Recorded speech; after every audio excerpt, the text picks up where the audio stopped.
Bonjour à tout le monde et bienvenue dans cette conférence que je suis très heureuse de donner aujourd'hui sur cette question de comment est-ce qu'on peut passer d'un état de performance ou de recherche de performance sacrificielle à un état d'alignement pour que ces projets se mettent dans la matière avec fluidité et légèreté. Coucou Coraline. Merci aussi à celles qui sont présentes aujourd'hui, mais aussi à celles et ceux qui nous regarderont en replay, parce que j'ai l'intention de diffuser au plus grand monde, au plus grand nombre cette conférence. Donc, je vous invite à être dans un endroit qui est calme, si possible, avec un stylo et un cahier. Parce que, comme je vous l'avais promis, ça va être une conférence qui va être le plus interactive possible, en tout cas qui va chercher à vous faire prendre conscience d'où vous en êtes, sur quel sujet est-ce que vous êtes encore dans une recherche de performance, et aussi quels sont les pas pour revenir à plus d'alignement sur ces sujets-là afin certainement de les développer avec plus de plaisir, avec plus de légèreté, avec aussi certainement plus de réussite. En tout cas, je crois vraiment qu'on est dans un moment de notre humanité où plus on va aller chercher le plaisir et la légèreté, plus on va avoir la vie, l'univers, la source, mettez le mot que vous voulez dessus, Dieu, ou peu importe le Dieu en quel vous croyez, ou simplement vous, qui va simplifier, faciliter, accélérer le processus de manifestation, de réalisation de ces projets-là pour vos vies. Et avant de démarrer pleinement avec cette inspiration du monde vivant que j'avais envie de vous partager parce que je l'avais promis, c'est pas juste moi qui vais parler pendant une heure. Au-delà de vous faire réfléchir et peut-être aussi un peu réagir, l'idée c'est réellement que la nature vous raconte sa propre histoire et que vous puissiez vous appuyer sur sa propre histoire et faire évoluer la vôtre. Mais avant d'en arriver là, j'ai d'abord besoin qu'on se mette d'accord sur en fait, qu'est-ce que la performance, qu'est-ce que l'alignement. En tout cas, dans ce que je vais vous présenter aujourd'hui, ça ne veut pas dire que j'ai la raison absolue, la vérité absolue. C'est en tout cas ma vision de ce que je partage aujourd'hui et de ce que j'ai envie de diffuser dans le monde très profondément. Et, la performance, en tout cas, la recherche de performance, et j'aimerais que vous preniez un temps pour écrire à quoi est-ce que ça correspond pour vous. Et quand je recherche de la performance, comment est-ce que je le ressens dans mon corps? Qu'est-ce qui se joue aussi à l'intérieur de moi? Et quels vont être les mécanismes dans lesquels je vais rentrer? Et concrètement, quelle serait peut-être la définition que je peux mettre sur le mot performance? Quand je vous prends, je vous demande de prendre vraiment un petit instant pour vous remémorer, ok, peut-être même la dernière fois que j'ai été dans cette recherche de performance, comment est-ce que ça s'est manifesté dans mon corps? Quelle pensée est-ce que je nourrissais? Et concrètement, pour moi, qu'est-ce que signifie la performance? Et je voudrais d'ores et déjà dire que pour moi, la problématique, c'est pas la performance, parce que la performance, ça peut être aussi associé au fait d'avoir des projets, au fait d'avoir des ambitions, au fait d'avoir des intentions, des objectifs pour nos vies, et que tout ça n'est pas totalement destructeur. Au contraire, je suis une personne très ambitieuse, je suis une personne avec énormément de projets sur le feu, si vous me connaissez, vous le savez. Ça ne veut pas dire du tout que je le fais depuis un espace et qui pour moi est de cette recherche à tout prix de performance qui est là où euh, il y a quelque chose qui est pas juste et dont je vais vous parler. Pourquoi est-ce que c'est pas juste?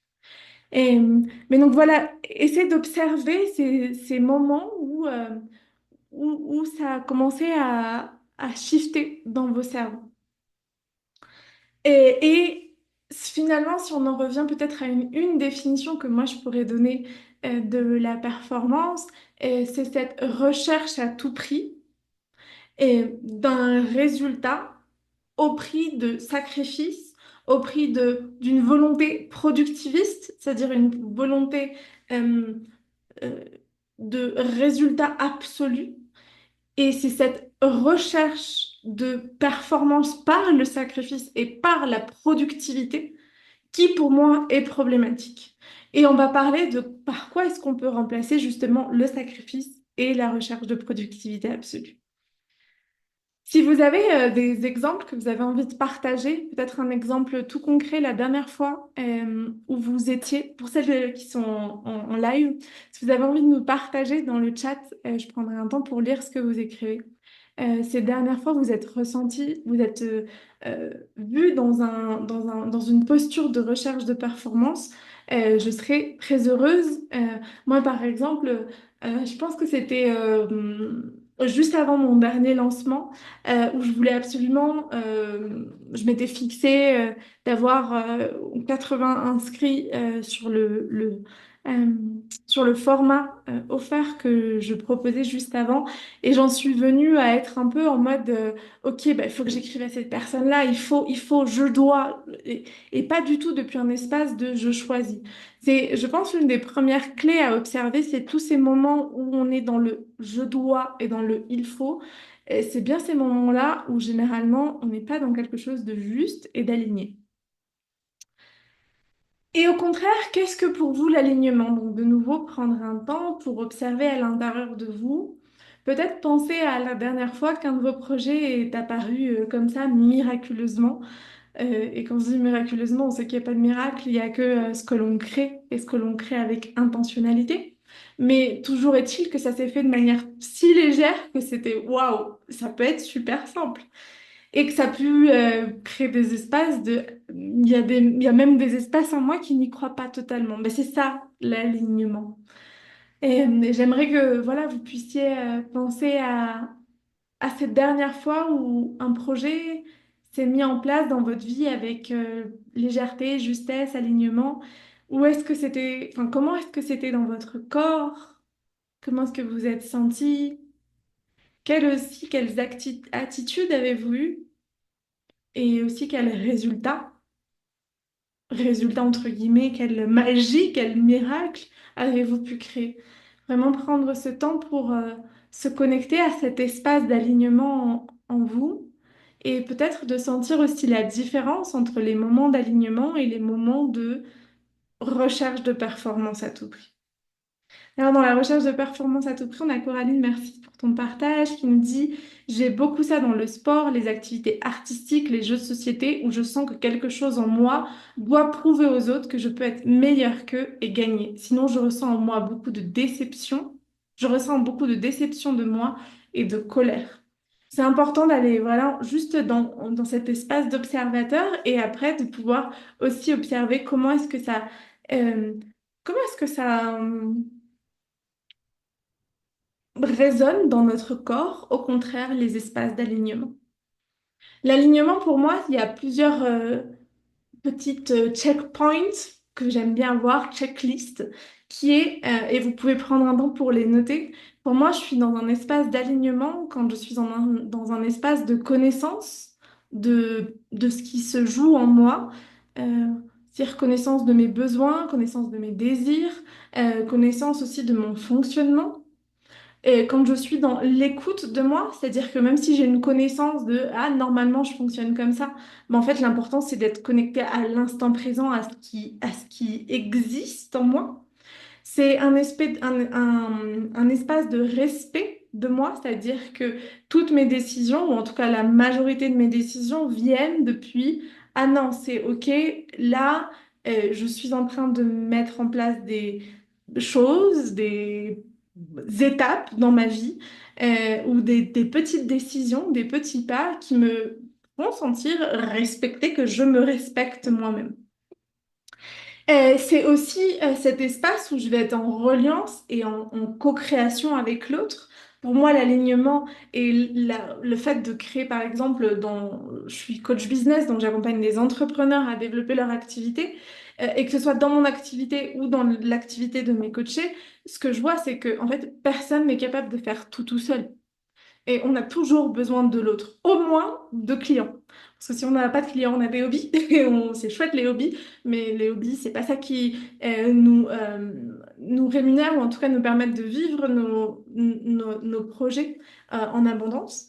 Et donc du coup, la reliance à l'autre est aussi hyper, hyper, hyper important. Et la dernière chose dans l'alignement, c'est pour moi cet espace d'évolution, d'élévation. Moi, j'aime bien relier la reliance et l'élévation avec ce mot de coélévation, de cette idée qu'on est comme un vortex et qu'ensemble, on va se coélever. Donc ça, c'est pour moi les espaces d'alignement. C'est les espaces où je suis aussi juste avec moi, mais en reliant ça avec l'autre et que tout ça, ça nous permet simplement, et encore que c'est quand même assez challengeant, euh, de se proposer une autre réalité. Et comme vous avez pris le temps, pour celles qui sont là, de partager dans le chat, la dernière fois, vous êtes senti que vous étiez vraiment dans cette justesse, dans cet alignement. Donc, si vous êtes là en live, n'hésitez pas à le partager, je lirai. Mais voilà, c'était quoi les derniers moments où vous êtes senti que vous étiez en plein alignement? Comment est-ce que ça vous a fait sentir? Et aussi, quelle était votre posture personnelle? Par exemple, moi, les espaces d'alignement, c'est que si on reprend ce dernier lancement où je vous ai dit qu'il y a un moment où j'étais un peu dans la recherche de performance, dans la recherche absolue d'un résultat et que j'étais un peu frustrée de ne pas arriver là où j'en avais envie. Donc, je sentais beaucoup de colère, beaucoup de je dois, beaucoup d'obligations à l'intérieur de moi et aussi du coup beaucoup de culpabilité de ne pas obtenir ce que je souhaitais. Et quand j'ai fait ce travail à l'intérieur d'observer, ah là, je suis dans un espace qui est pas juste, je suis en train de rechercher quelque chose qui est pas le plus juste pour moi, qui est pas le plus aligné. Ok, je suis revenue à l'intérieur, je me suis demandé quelles actions étaient justes, où est-ce que j'avais envie de continuer de mettre mon énergie et là où est-ce que j'allais lâcher la culpabilité, lâcher le je dois, lâcher les actions qui étaient faites depuis ce je dois. Et au contraire, j'étais vraiment après dans un espace de... j'ai kiffé, donc c'était un sommet que j'ai organisé sur 3 semaines, c'était juste incroyable.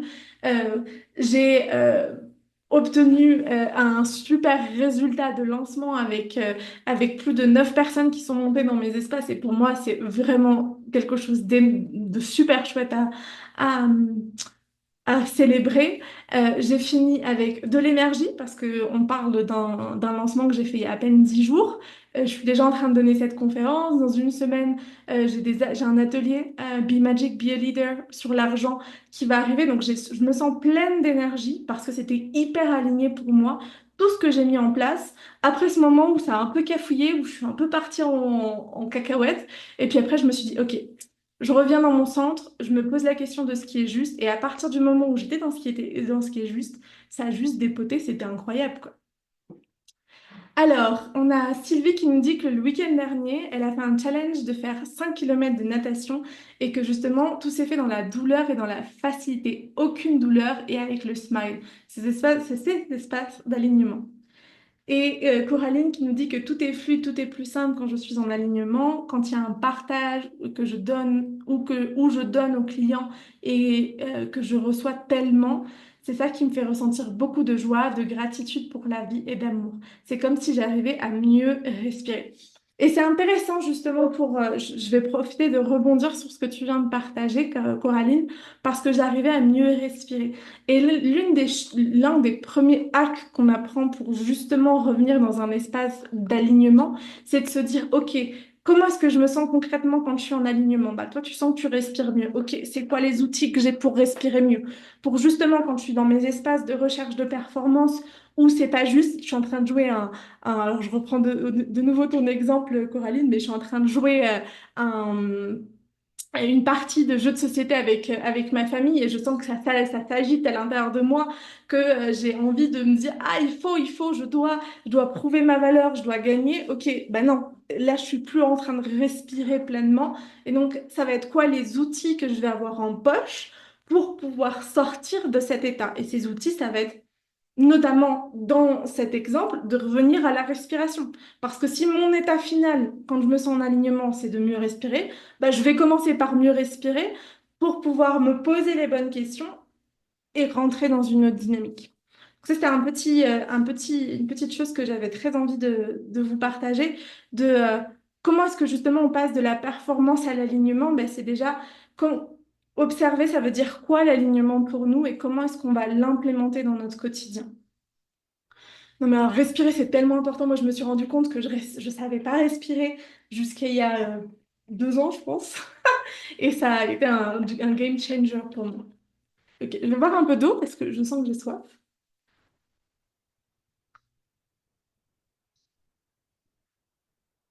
Donc, je vous avais promis à l'intérieur de cette conférence de vous parler de ce que la nature pouvait nous enseigner.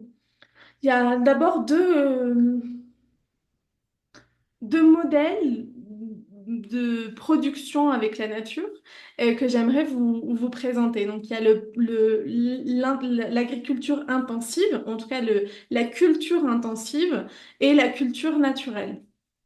Dans la culture intensive, c'est le modèle de création humaine, c'est-à-dire de gestion humaine des ressources naturelles, qui est là, on va utiliser au maximum un espace pour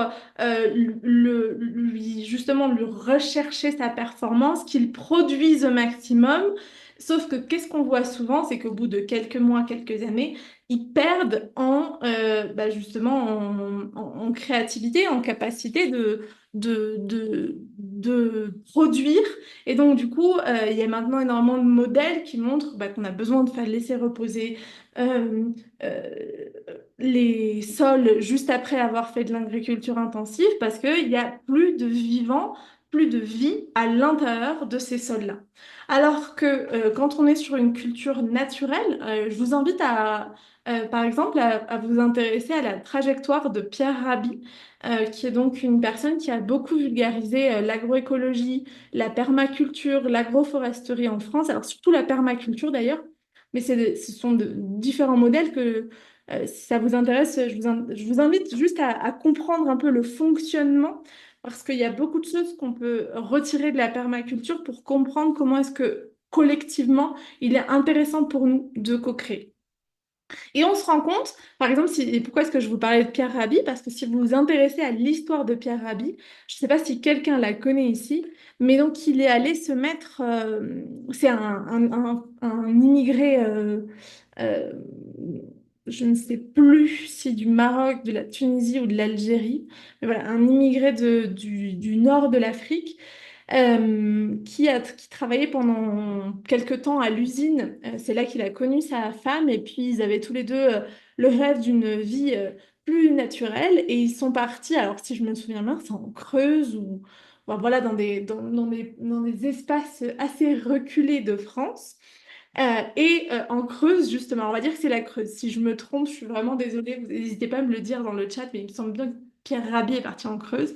Et ils ont acheté un terrain parce qu'ils n'avaient pas énormément d'économies, même si à l'époque, c'était pas du tout non plus les mêmes prix qu'aujourd'hui. Et ils ont acheté un terrain avec sa femme. Et tout le monde lui disait, mais vous êtes des grands malades. Merci. Algérie, voilà, c'est ça. Et donc, il est bien d'Algérie, il est mort en effet en 2021. Enfin, moi, c'est une personne qui m'inspire énormément, qui a fondé le mouvement des colibris. Et donc, on va dire qu'il est parti en Creuse. Si, Sylvie, tu trouves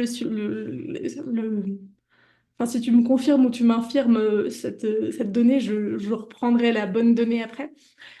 Et quand il est arrivé là-bas et qu'il a expliqué Ardèche, merci, c'était en Ardèche, c'est ça. Il est parti en Ardèche, ils ont acheté un terrain et à l'époque, les personnes qui vendaient ce terrain lui ont dit, mais vous êtes des grands malades. Alors, je pense qu'ils l'ont pas dit comme ça, mais en gros, c'était ça, vous êtes des grands malades.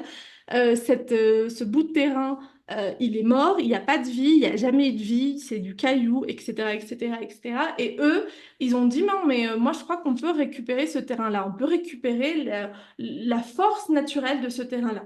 Et donc, ils ont mis en place tout un processus euh, justement, de faire revivre le vivant, en tout cas de redonner de la force au vivant. Et ce qui fait qu'aujourd'hui, sur ce terrain en Ardèche, vous trouvez des merveilleux, merveilleux, merveilleux projets de diffusion de la permaculture, de diffusion aussi de l'éducation libre. Il me semble que sa fille, elle a une école Montessori. Donc voilà, il y a vraiment des projets très inspirants. C'est une personne très inspirante qui a fait des choses très inspirantes dans sa vie. Et donc j'avais juste envie de vous parler de ce modèle-là où quand on décide de co-créer avec la nature, de lui redonner de la place et de lui redonner son importance, il y a des choses très chouettes qui peuvent en découler.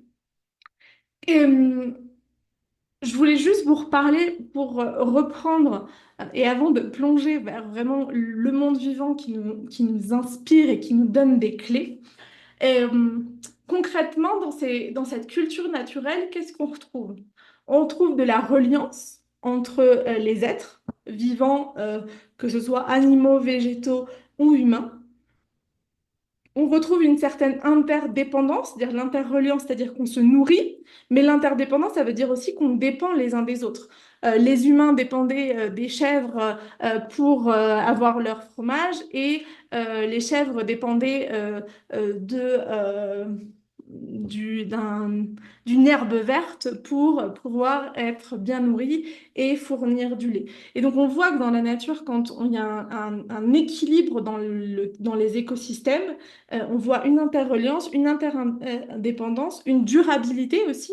C'est-à-dire que concrètement, le modèle productiviste cherche à produire beaucoup en peu de temps, mais la vie, c'est pas c'est pas un sprint, hein, c'est un marathon. Et en fait, à moyen terme, long terme, il y a plus de production sur ces espaces-là. Donc, ressortir de ce modèle productiviste permet d'avoir une durabilité. Et c'est notamment aussi pour ça que dans ce que je partage dans l'entrepreneuriat, c'est aussi basé sur ça, sur une question de, on n'est pas là pour que aujourd'hui vous gagnez 100 000 euros, on est là pour que durant 10 ans, les 15, 10, 20 prochaines années de votre vie, vous gagnez ce montant-là tous les mois. Et c'est ça, créer un modèle, une structure durable et inspiré sur la nature. Ensuite, on voit qu'il y a aussi énormément d'abondance. Euh, Lorsqu'on laisse un écosystème vivre, euh, pour moi, avoir vécu dans des écosystèmes qui ont été préservés par la nature, c'est juste incroyable l'abondance qu'on peut y retrouver. Et dans tous les espaces possibles. Je pense par exemple, pour celles qui le savent, j'ai vécu sur une île des Canaries qui s'appelle Fuerteventura, qui est connue pour être un désert. C'est un paysage assez lunaire.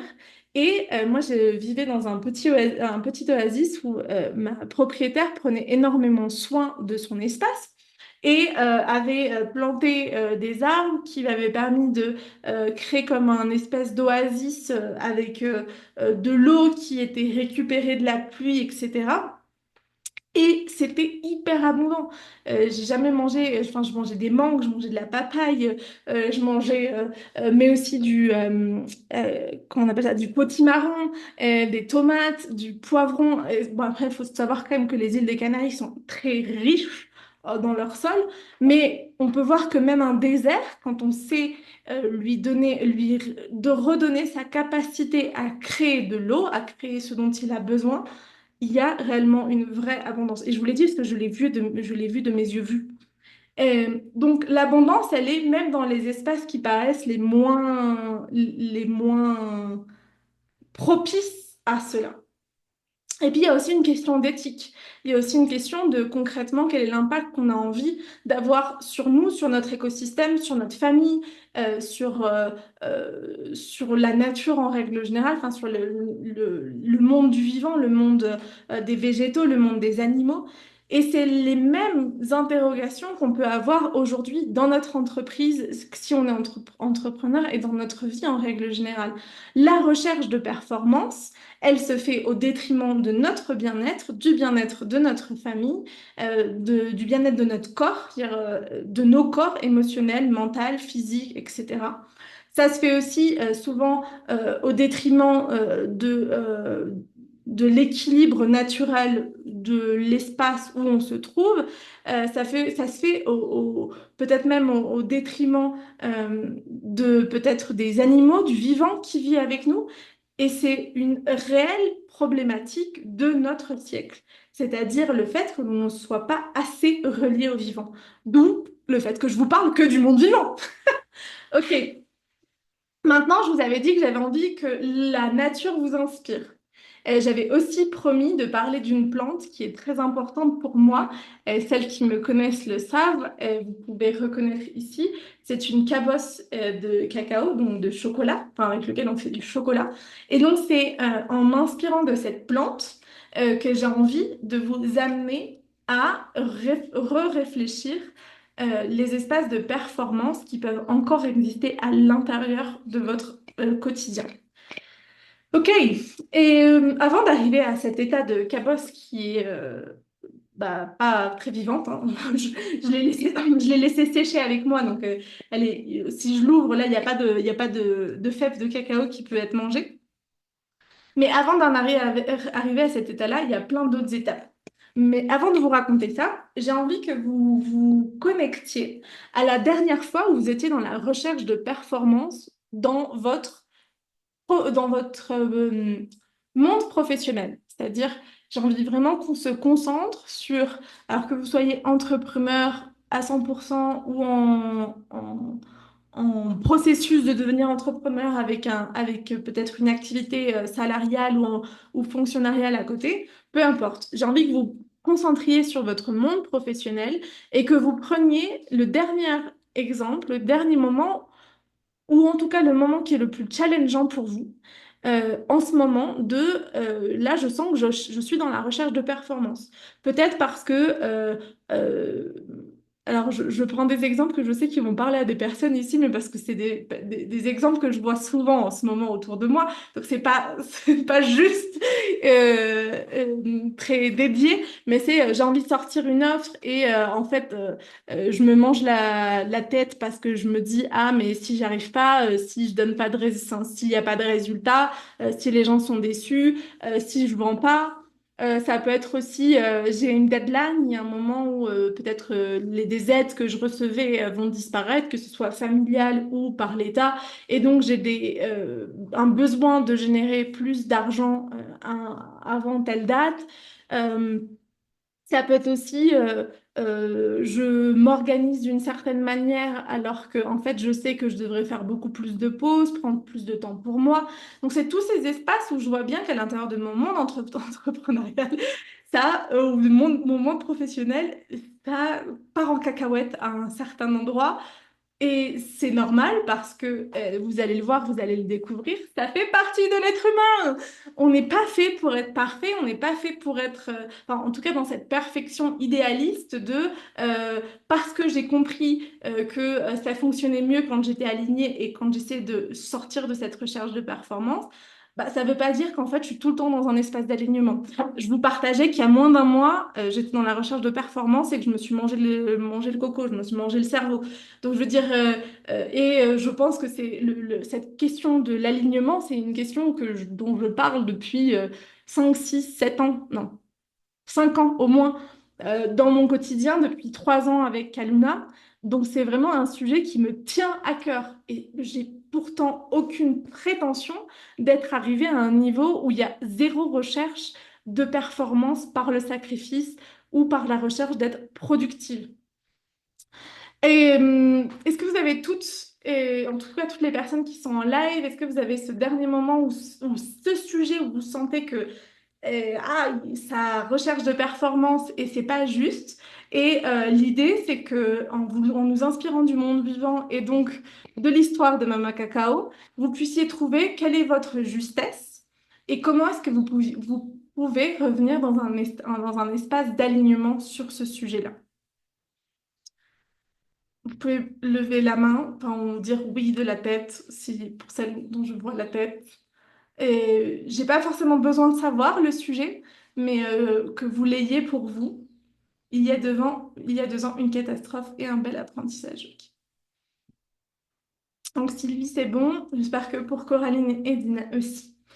Ok, si vous prenez le cacao, qui est donc pour moi une plante juste incroyable, euh, vous pouvez en faire du chocolat, qui est pour moi est une catastrophe. En tout cas, et je mange toujours du chocolat, mais j'essaye d'en manger de moins en moins. En tout cas, du chocolat, quand il est transformé avec le processus suisse, de pressurisation à froid perd de toutes ses propriétés originales. Et donc, je parle surtout du chocolat transformé avec du lait, avec du sucre, où là, en fait, ça perd de sa propriété et en plus, on rajoute des produits qui sont pas forcément digestes pour le système corporel et physiologique de l'être humain. Et donc, le cacao, on peut en faire du chocolat. On adore ça, mais peut-être notre corps un peu moins. Ou du cacao pur, que ce soit une belle pâte de cacao, une belle poudre de cacao qui a énormément de propriétés. C'est pas forcément le sujet aujourd'hui, mais le cacao est source d'antidépresseurs. C'est un super aliment. Il y a énormément de nutriments à l'intérieur de différentes vitamines. Le cacao a vraiment la capacité euh, en tout cas d'être d'un soutien dans des maladies cardiovasculaires jusqu'à un certain point, d'être un soutien dans des maladies, ou en tout cas dans des états émotionnels fragiles comme la dépression jusqu'à un certain point. Et donc voilà, j'avais dit que c'était pas le sujet du jour, mais apparemment, il fallait que j'en parle. Et donc toujours est-il que on peut arriver à avoir donc une production qui est beaucoup plus naturelle, une culture naturelle du cacao qui donne d'autant plus de fruits. Donc l'idée là aujourd'hui pour nous, ça va être d'aller chercher d'autant plus de fruits produits d'une manière légère. J'en ai plus. Bah j'en ai moins encore si tu veux. Ça, on peut toujours arranger le cacao. Qui veut du cacao peut me contacter parce que alors ça, moi, la production de cacao ne s'arrête jamais. Donc, euh, l'idée, c'est aujourd'hui ce que vous reveniez à un espace de plus de justesse sur le sujet que vous avez choisi d'aller observer. Ok. Est-ce que vous savez la première étape, qui est à peu près la première étape de tout produit vivant par lequel passe le cacao avant d'en arriver à... alors, j'ai pas de... je voulais en prendre, j'ai oublié. Je vais peut-être vous laisser réfléchir et puis je vais aller chercher un peu de cacao juste après. Mais c'est quoi la toute première étape de toute plante? Est-ce que vous avez une idée? Et petit indice, on les sème dans le sol. Ça se met dans le sol et après ça peut grandir. Donc la première étape, c'est l'étape de la graine. Donc, je voudrais vous offrir un instant, justement en connexion avec votre respiration, peut-être aussi à vous rappeler ce souvenir ou ce moment dans votre vie professionnelle où bah, vous sentez bien que vous êtes dans un espace de performance ou de recherche de performance sacrificielle. D'y amener de la respiration, de la présence, et de sentir comme si vous étiez dans un espace justement de graines. L'espace de graines, c'est l'espace d'observation, d'écoute de soi, de connaissance de soi. Vous vous rappelez les premiers piliers dont je vous ai parlé quand on allait vers l'alignement. Et donc, j'aimerais que peut-être vous observiez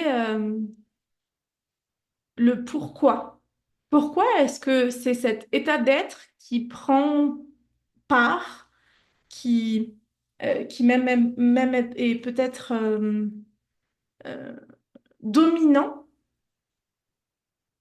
sur ce sujet-là. Par exemple, je vais prendre l'exemple de je lance une offre et je sens que je suis dans le je dois, dans le il faut et pas du tout dans le je suis, j'incarne, c'est facile, c'est léger. Et c'est vraiment juste aller observer cette petite graine qui est là et qui a envie de vous partager quelque chose. Peut-être de vous partager que quand vous étiez enfant, on vous a toujours dit que c'était pas forcément suffisant. Vous aviez des bonnes notes, mais bon, on vous a toujours demandé plus. Ou peut-être que c'est parce que euh, on vous a raconté que à l'école, qu'avoir des émotions, c'était pas bien. On s'est peut-être moqué de vous pour ça. Et, et donc, bah, du coup, vous avez la sensation que vous n'avez pas le droit d'avoir des émotions au moment de lancer cette offre. Non, vous devriez être sûr. Ou c'est ces sensations, peut-être que vous avez déjà fait face à l'échec ou quand vous avez fait quelque chose de pas forcément parfait ou pas forcément idéal, on vous a réprimandé. Et juste sentez cet espace où il y a vraiment cette petite graine à l'intérieur de vous. Puis la deuxième étape, la graine, elle va germer. Elle va sortir de juste son espace à soi pour se montrer au monde. Et je ne sais pas si vous le savez, mais pour germer une graine, je vous invite par exemple à faire des lentilles germées. C'est très simple. Des lentilles germées pour germer ont besoin de chaleur, d'eau et de temps. Donc concrètement, ils ont besoin, la graine, le cacao pour germer, a besoin de chaleur, d'une terre fertile et d'eau. OK. Et là, c'est le moment où on va être dans l'espace de je rentre en mouvement et je suis dans le respect de moi. OK. La question que j'aimerais que vous vous posiez, peut-être si vous n'en êtes pas encore au moment où vous sentez que vous êtes dans la capacité de germer, de vous demander quelles seraient les actions qui aujourd'hui vous permettent de sortir de cet état de j'ai besoin de plus, je dois, il faut. Vous avez écouté ces espaces en vous qui euh, recherchent la performance. S'ils sont encore très présents, je vous invite à simplement leur envoyer énormément d'amour, de ouais, d'amour, de présence, de je vous embrasse, je suis là.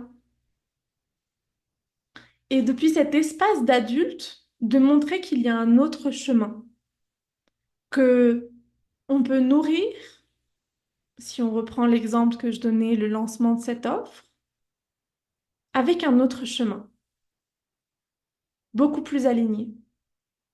Ce sera quoi les ressources nécessaires? À quoi correspond votre terre fertile, l'eau et la chaleur? Peut-être que ce sera des pensées positives. Peut-être que ce sera de choisir un timing qui est le plus juste. Peut-être que ce sera de s'entourer. Peut-être que ce sera de le faire accompagner. Laissez à vous venir ces informations qui vont permettre à votre état de graine de s'ouvrir au monde. Et sentez comme si vous justement semez, parsemez votre graine de ces ressources avec lesquelles vous avez connecté, comme ça permet de faire grandir quelque chose à l'intérieur de vous. Il y a un peu plus d'espace. C'est pas encore très grand et ça n'a pas besoin de l'être. C'est juste un bourgeon de vie. Le cacao, quand il passe de cet état de graine à cet espace germé, c'est juste une tige avec deux feuilles qui va être juste au-dessus de la surface de la Terre. Et de cette tige et de ces deux feuilles, il va y avoir un processus d'élévation.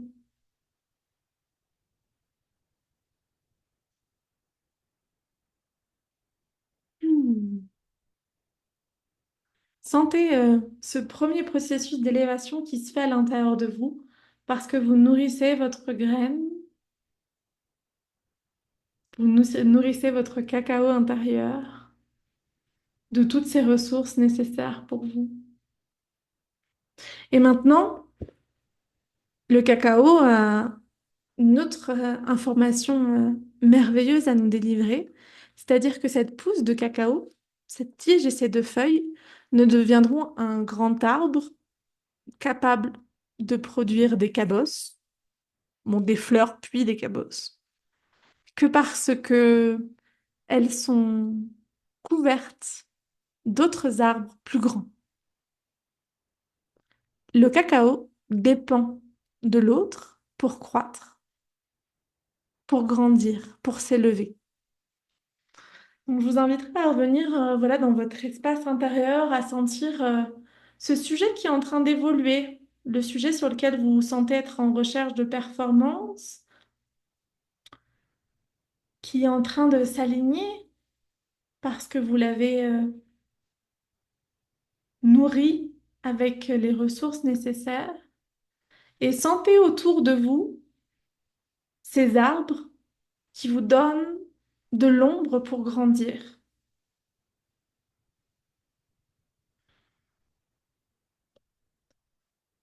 Les premières choses qui sont venues, c'était certainement des ressources intérieures, de la foi, de la confiance, le fait de choisir un timing juste, etc. Et là, c'est plutôt aller regarder quels vont être les outils extérieurs sur lesquels vous allez pouvoir vous reposer. Que ce soit des outils informatiques, Instagram, ChatGPT, la pub Facebook, je sais pas, c'est des idées random qui me viennent. Ou que ce soit le fait d'avoir peut-être des amis qui vont relire votre proposition, peut-être des premières personnes qui vont bêta-tester votre offre, et peut-être votre meilleur ami qui va écouter vos doutes.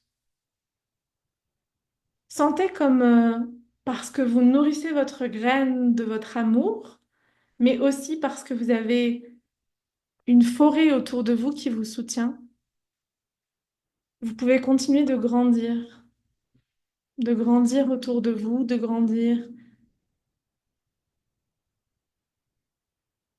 en vous déployant, en déployant vos branches.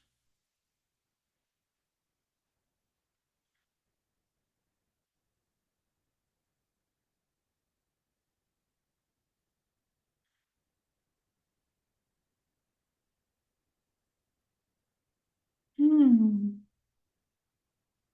Puis la quatrième étape qu'on va retrouver à la croissance de ce petit arbre de cacao, pour qu'il devienne grand et qu'il soit capable de fournir des cabosses, c'est le temps.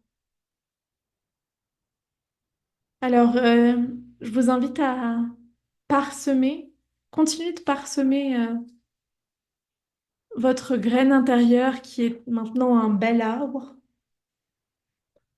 Parsemez-le toujours de votre eau, de votre terre et de votre chaleur, avec ces ressources qui étaient nécessaires, tout en sentant que vous êtes relié aux autres, mais aussi à sentir que le temps fera son œuvre. La patience, la confiance, la sécurité que tout arrive. Ah.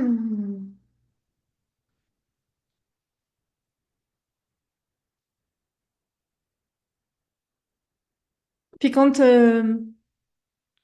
l'arbre de cacao est déjà suffisamment grand, il peut commencer à fournir des cabosses. Mais la première étape, ça va être l'espace de floraison.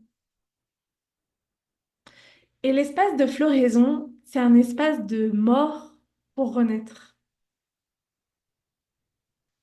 Une part de l'arbre meurt pour laisser de l'espace à la fleur d'arriver. Je vous invite à sentir, depuis cet espace, vous avez commencé à grandir, à être cet arbre qui est là, qui a compris que avec le temps, tout se mettrait en place, mais qui sait aussi apporter ce dont elle avait besoin, qui sait aussi reposer sur le collectif. Sentez ces parts de vous que vous allez devoir laisser mourir. Si on en revient à cet exemple de je veux lancer une offre, qu'est-ce que je vais devoir transformer Qu'est-ce que je vais devoir débunker? Quelle croyance je vais devoir laisser de côté? Quelle émotion je vais devoir transmuter? Est-ce que je vais devoir apprendre à gérer ma colère, à gérer ma frustration? Est-ce que je vais devoir apprendre, ou en tout cas, je vais choisir d'apprendre euh, à me rendre visible, à me montrer? Est-ce que je vais choisir euh, de d'arrêter de croire que je ne suis pas assez, d'arrêter de croire que euh, ce que je vais faire va échouer? Qu'est-ce que je vais laisser de côté? Comment est-ce que je vais accepter de renaître tout en laissant une part de moi? Parce que c'est ça l'élévation. L'élévation, c'est gagner en densité et s'élever vibratoirement. Mais on ne peut pas s'élever vibratoirement si on continue de garder à l'intérieur de notre corps ce qui n'est pas juste. Et c'est vraiment ça, le processus de floraison d'un arbre. C'est une élévation énergétique de la densité de l'arbre. C'est une transformation, c'est vraiment se dire, ah, ok, je lâche pour revenir. Alors, sentez comme plus vous lâchez, plus vous prenez de l'espace, plus ça fait sens, plus vous êtes présente à vous. Peut-être que vous pouvez aussi commencer à ouvrir les bras parce qu'on en arrive au moment où on reçoit les fruits. Les cabosses arrivent. Ouvrez vos bras et sentez comme à partir de cet espace de je me nourris, je compte sur les autres, j'ai le temps. En tout cas, je prends le temps et je lâche ce qui ne me sert plus. Sentez comme il y a plein de choses qui arrivent à vous. Recevez ces cadeaux et c'est peut-être aussi le moment de les demander avec intentionnalité. Peut-être que c'est aussi le moment de vous poser la question, où est-ce que vous avez envie d'être au moment où vous serez dans cet espace d'alignement? C'est quoi ce que vous avez envie de manifester? Si on reprend l'idée de s'aligner pour magnétiser une dizaine de clients dans votre offre que vous allez sortir dans quelques mois, parce que vous avez pris les justes décisions, parce que vous êtes reposé sur qui de droit. Sentez aussi ce que vous appelez dans votre vie. Hmm.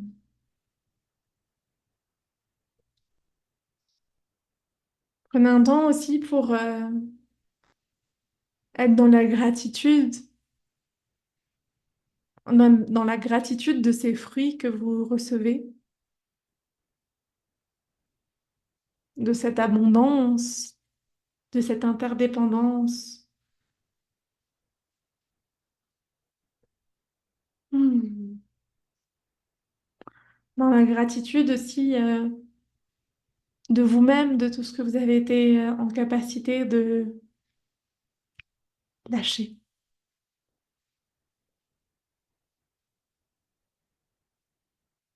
Puis je voudrais vous raconter une dernière histoire très drôle, c'est que au moment où ces fruits, les fruits de ce que vous souhaitez aligner dans vos vies vont arriver, euh, ce ne sera que le début d'un nouveau cycle. Et ce nouveau cycle, il va aussi dépendre d'autres personnes pour qu'il arrive. La cabosse, même quand elle est comme ça, si elle n'est pas, donc même quand elle est morte, enfin quand elle est sans vie, quand elle a pourri sur l'arbre, elle ne tombe pas. Et d'ailleurs, s'il y a trop de cabosses qui ne tombent pas, un arbre peut mourir. Un arbre de cacao va mourir si les cabosses ne sont pas récoltées. Mais les cabosses ne tombent pas toutes seules. Vous voyez un peu le processus le serpent qui se mord la queue. Et avant que l'être humain découvre les vertus magnifiques du cacao, c'était les singes et les toucans qui venaient récolter le cacao et et redéposer les graines dans le sol. Qu'est-ce que j'ai envie de vous transmettre avec ça? C'est que il y a un moment où vous alignez des processus dans votre vie.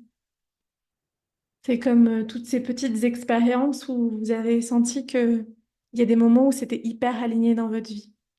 On vient d'en aligner peut-être un nouveau, peut-être une nouvelle compréhension sur ce dont vous avez besoin à chaque fois que vous vous retrouvez dans cet espace de performance sacrificielle. Mais la vérité, c'est que elle réapparaîtra certainement parce que la graine va retomber et vous vous retrouverez dans un espace de ah ok, qu'est-ce qui est juste pour moi? Et vous redécouvrirez des espaces qui ne sont pas justes, qui ne sont pas dans l'alignement. Et ça est bien normal. Et tout va bien. Parce que de nouveau, on n'est pas là pour être des êtres parfaits. Ah. En tout cas, pas dans la perfection que l'être humain croit. La perfection de la vie, du monde, du vivant, c'est ces allers-retours entre création et destruction. Et je reviens à zéro et je me repose la question et je réobserve que tout n'est pas juste et je me retransforme. Je me pose la question de ce qui est le plus juste, de ce dont j'ai besoin. Je m'apporte ce dont j'ai besoin, je me repose sur les autres. Je prends le temps de me développer. Je laisse mourir des parts de moi. Je récolte les fruits. Et puis ces fruits tombent. Puis je me rends compte de nouveau qu'il y a un espace où je peux continuer d'alchimiser plus d'alignement. Et c'est un cycle infini, parce que c'est le cycle du vivant, le cycle de la transformation et le cycle de l'élévation. Ah.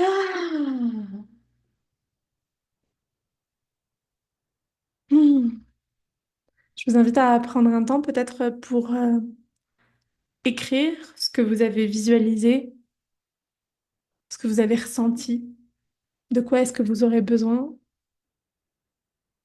mais aussi sur qui est-ce que vous pourrez vous reposer, de quoi est-ce que vous allez devoir vous défaire.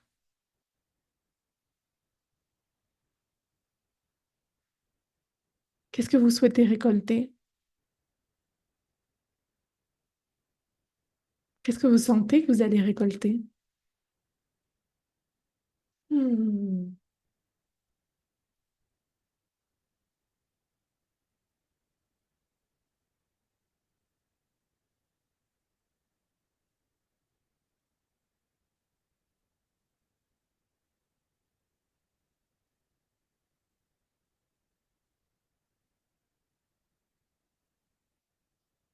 Hmm.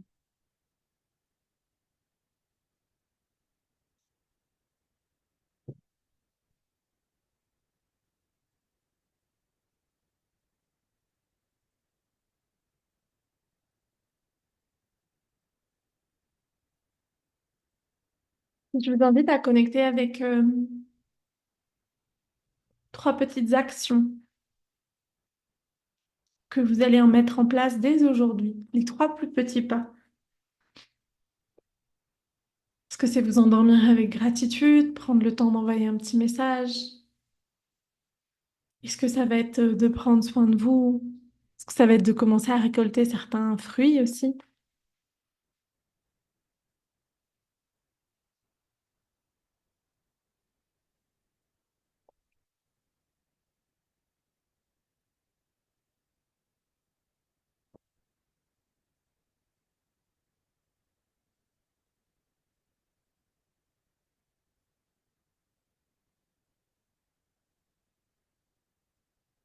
Et si vous devez repartir avec seulement une clé de cet espace, j'aimerais que ce soit le suivant.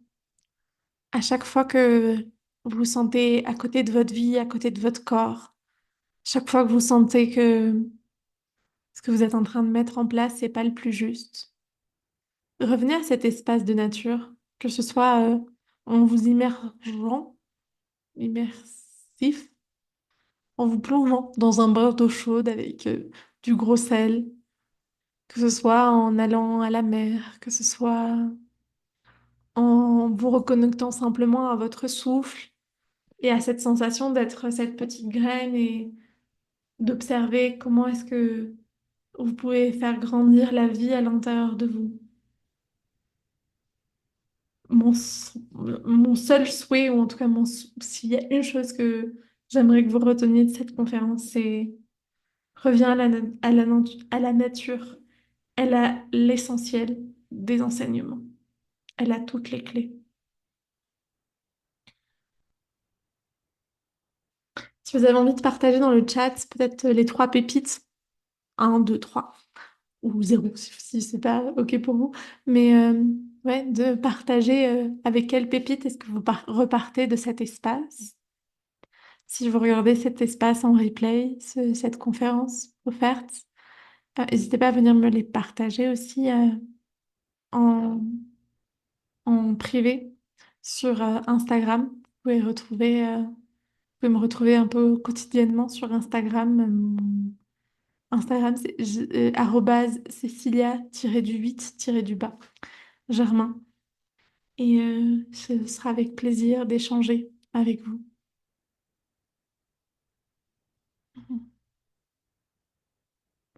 J'ai pris beaucoup de plaisir en tout cas à créer cette conférence, à vous la partager.